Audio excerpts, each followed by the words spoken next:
Why, hello and welcome back to another episode of Voice of the Rings. I am your host and guide, Zollin Ironshield, and today we're playing a little Rise to War in our new playlist of Rise to War Legacy on Voice of the Rings. Alright, my friends, so what we're going to do today is I want to talk about ring power, okay?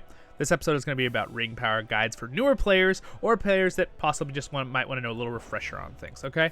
So, where do you find ring power? Alright, well, it's this giant ring in the bottom left corner. It's that easy. Now, one thing you do have to remember, guys, right off the bat, is if you want to get ring power into your ring, you have to get tiles, okay? So tiles or keeps or bases, they will give you this thing right here at the top called ring power per hour. All right, so this particular tile gives me 90 an hour, right? You want to see your total income per hour. You go up to the top here. This little button, see that little 34,610 an hour, okay? If you left click on it, it will show you the breakdown of these are from your tiles, your personal production, right? From all the tiles I own, I'm getting this much.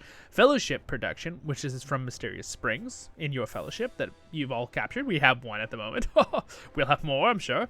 And then faction production, okay? So occupied to control points and significant structures, which is like, you know, Rohan, Minas Tirith, all those different, you know, all keeps in the game. Those all will give you some hourly. That's what this is from. So now that you know that, well, one thing you have to remember, this is really big, you guys. Don't forget to click this above this. So this is when you click this, this goes into your typing, right? You don't want that. Click this one right here, right, with the numbers on it. So that actually collectively,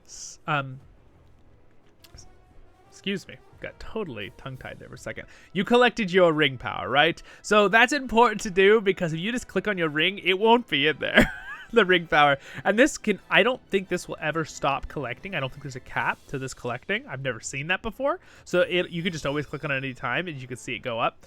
But that is basically your collecting of your ring power. So now once you've collected your ring power, you click on your ring down here. Doesn't matter where, just somewhere on the ring. In the middle there. Now here is the ring tree. This is season 3. This, I don't know if this will change in the future because they do change things sometimes a little bit, but they haven't in the last 2 seasons too much, except for this bottom left half, which they added in the ability to do evil stuff. So we'll talk about that, or good, depending on which alignment you're in. So first things you need to know is this bottom bar shows you to your next thing, right? See below my picture right here. And then once you've collected your ring power, you click this button over here to apply it into your ring. Okay, so there you can see it's partially towards the next level. When it gets to here, it'll level up my ring. My ring level is right there, 89, right? This over here, right here, I'm going to move myself to point. Whoop, this thing. That is your ability points, okay? So ability points are what you use to do mock battles, to gather, right? To long travel, fast, that kind of stuff. So this is a little timer for the next one. When I get 3 out of 30, it'll be in 26 minutes, that kind of thing. There is a reset button at the top up there, as you can see. So if I click that, it is on cooldown right now. I can't use it, but you can pay like, I think it's 20 gems to reset your tree. Now, it's something very important for you guys. There are some things you will not be able to reset once you put the points in, and you need to know this, okay? So I will explain it right now. So this whole bottom right tree, don't worry about it. Those can all be reset instantly at the reset button. So can this top tree. This tree up here cannot. So abundant, alacrity, and quick order will reset your points and put them back in to reuse for another part of the tree. But stamina and control will not. They are permanently put in. Those points are used up permanently. The reset button will not take them back. Same thing with battle lines and fortress. Okay, that's good to know. So remember that for those ones. And then down here, I believe that Embassy does not reset. I would do it for you right now if it wasn't on cooldown. I did not realize it was on cooldown. That's my bad. But I'm pretty sure these two will not reset as well because they give you something that's kind of permanent, where basically it gives you an extra slot to build a certain building. So they don't want you to reset it and then it like glitches the game is my guess, right? Because you have another building, or you're like cheating because you have a free building then. That kind of thing, right? You wouldn't be cheating, but exploiting. You know what I'm saying? And then we have these ones over here. I believe these ones will reset. Down here, the morale ones, they possibly won't. That's something you might want to check. So you might want to put 1 point in just to check it and then reset. I know you're like, oh, why can't you tell me that? I'm like, it's because I have not used them yet this season. I used it last season and it's been like 4 months. Forgive me on that one. I believe all of these probably reset though. Time required for hiring. Oh, they might not. This is I think these ones probably reset is my guess. I'm pretty sure they probably reset. But anyway, so that's really important to know. So these top ones. Now, what's the best thing to prioritize for the ring power? Okay, this middle one, whenever you can get it, whenever it allows you to, get more tile territory limit, right? For your how many tiles you can have. That's a big one. Prioritize that one. Keep an eye on it. Make sure you're leveling it up every time you're at the right ring level that can put another point into it. Okay, so that's one thing. Another thing that I would look for early, soon, is put 1 point into this. By the way, when you put 1 point into something, it'll directly open the next thing. You do not have to put multiples into it. So what I do is I put 1 point in this one, 1 point in quick travel. I go straight up here, and I start putting points immediately into control, right off the bat, early in the game. Why is that, you ask? Well, you see right here how I've got 2 out of 30, right above my picture there, of the ability points. The ability points recharge over a 24-hour period, I believe it is. And if you have, 20 out of 20 ability points, since now you say you're recharging 1 out of 20, right? Ability points is what you start with. Then it recharges 20 points over 24 hours. But if you have 30 ability points, it recharges them over 24 hours. So you see what happened there? If you're swooshing more ability points into the same time period, what's going to happen? It's going to be faster, right? You're going to get more ability points faster. So you want to put points into that one, okay? So just some simple math there. You don't have to believe me. Just you can go look it up if you want. And then the same thing with stamina. But this is up to you if you want to put this in sooner or early, whatever with commanders. I would recommend ability points sooner, but if you have only 1 or 2 commanders and you want to go to bed and wake up with a little bit more stamina, instead of 120 you have 150, you can put points into that early. I would wait to put points into battle lines and fortress, right? Because that's more later when you need more than 10 fortresses. Get up to your limit, right? Because you can have up to 30 once that's maxed, I believe. Another big one I think you guys should look for and aim for is going 1 point in this, 1 point in the harvest. Now, you could put a bunch of points in the harvest and harvest early, right? If you wanted to use your ability points for that. You probably shouldn't be harvesting unless you have like 130, 150 tile early. It's kind of a waste on 90s and below, in my opinion. You can if you want to. And then levy, max this out. Max it out. Now, this one will reset whenever you reset the thing, so you could use the points for something else.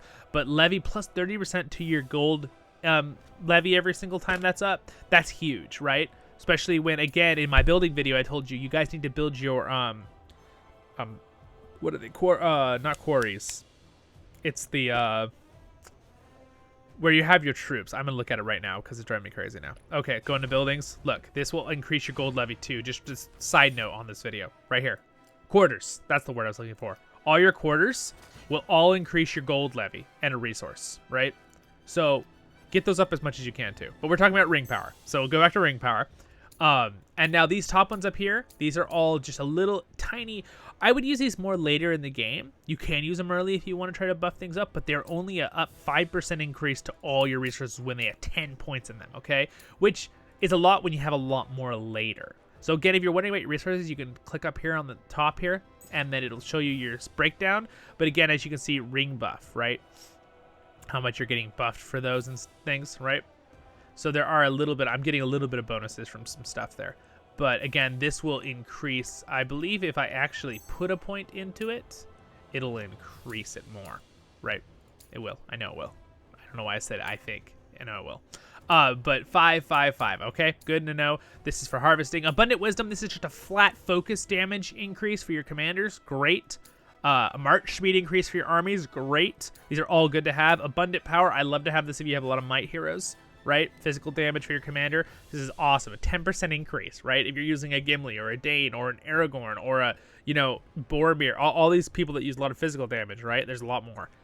That's great to have, okay? So good thing to have. Quick orders, reposition basically to your forts or places. Way awesome. It's a 20% increase at max. That's awesome. But again, another big one to focus on if you want to do early mock battles, go put 1 point in XP. It's good to have the 5% XP if you want to put all the points in, but I put 1 point in this, 1 point in this. Get to efficiency. This is the one that's most important because it makes your stamina cost less. For example, when you try to mock battle, it costs 20 stamina for each of the mock battles, right? Well, with this on, it only costs 10 for each of the mock battles. So instead of using 100 stamina for 5 mock battle times, right, on the tile, you're using that same stamina for 10 mock battle times, okay? So This is good. This is also good. It increases how much XP you get in that mock battle. And this one is the second best, though, I think, because it makes it 10% less cost for every mock battle point you put in, which is huge. Okay? So good. Now you know about that tree, that tree, that tree. And let's talk about this last little one again. I explained it already a little bit, but this basically the opposite alignment you are, how many commanders you're able to control, right? And this one also, number of opposing alignment commanders you're able to control. When you upgrade it, goes up to 2, obviously. Embassy, we already talked about this a little bit, but this allows you, I just talked about a video about the Barracks a while back. You probably saw it already come out. If you watched it, you can go back and watch it if you'd like.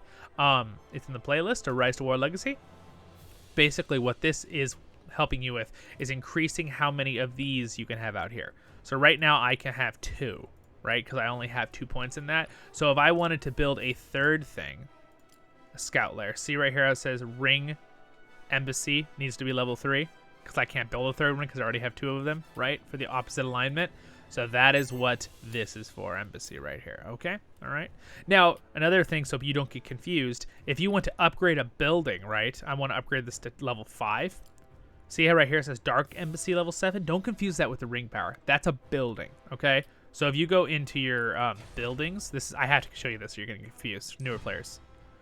Right here, it's this one. So make sure ring power versus dark embassy, they're different things, okay? Now that you know that, good, good, good. And pretty much we're all done. Now, one other thing that's good to know, I'm going to pretend like I'm going to put some troops, right, into an army, all right? So if you look right here, she has some bad units, right? See how it says right here, commander damage down 10%, unit damage down 10%, because she's a good hero using evil units right here, right? Explains it right there. Well, you can fix that in the ring power later if you really want to use that kind of mixture of units. Morale for commanders, this will remove it when it's maxed for the commander, and this will remove it for the units when it's maxed. So that's what these two are. And then logistics, time required for hiring from field barracks. That's pretty cool. Now, what is a field barracks? Well, field barracks is that thing outside here, okay? This is a field barracks, any of these. So anyway, if you're hiring from a field barracks, it'll reduce the time by 10%. It will not reduce the time by 10% from hiring from Ents or from one of the independent camps you can take in Middle-earth. That's really important to remember, you guys. Supply chain, time required for construction of field barracks. That's kind of cool. That's if you move and you delete your field barracks too, and you want to rebuild them real quick. This will increase how fast they're rebuilt. This is rather useless, in my personal opinion. Okay, so I've never put points into this. I've never needed to put points into this. I don't know why you'd have to, unless you were like, you were rushing to build it super fast because people are like trying to get to you and you want to hire more troops. But at that point, I don't know about that last one, supply chain. I don't know if that's very worth it. In fact, if I was ready to war, I'd probably buff this or adjust it or something to make that more worth. Anyway, now that we talked about that's the ring power, my friends. I think we covered that very nicely. We did that under 15 minutes. That's what I was trying to do. And well, I hope you liked that. If you did, maybe give me a like and subscribe. Haha! Support your favorite dwarf, Zollin Ironshield. And I would like to shout out and thank my Patreon, MrRevel, who's a Royal Level Guardian. Thank you so much. Guys, there's links in the description to free stuff like Twitter and Facebook and stuff like that. And I also have, if you want to support me on Patreon, that's also down there as well. And if you join me on Patreon, you get to join the Discord with us. So you guys have a wonderful day in Middle-earth, and I really appreciate you guys watching the video. And I hope it helped you a little bit. So this is real simple stuff for someone who's been playing a couple seasons now, but I think it's important for people who are brand new because the game's getting popular, right? All right, have a wonderful day in Middle-earth, my friends, and I'll see you in the next episode of Voice of the Rings. Baruch Kazad, Kazad I menu.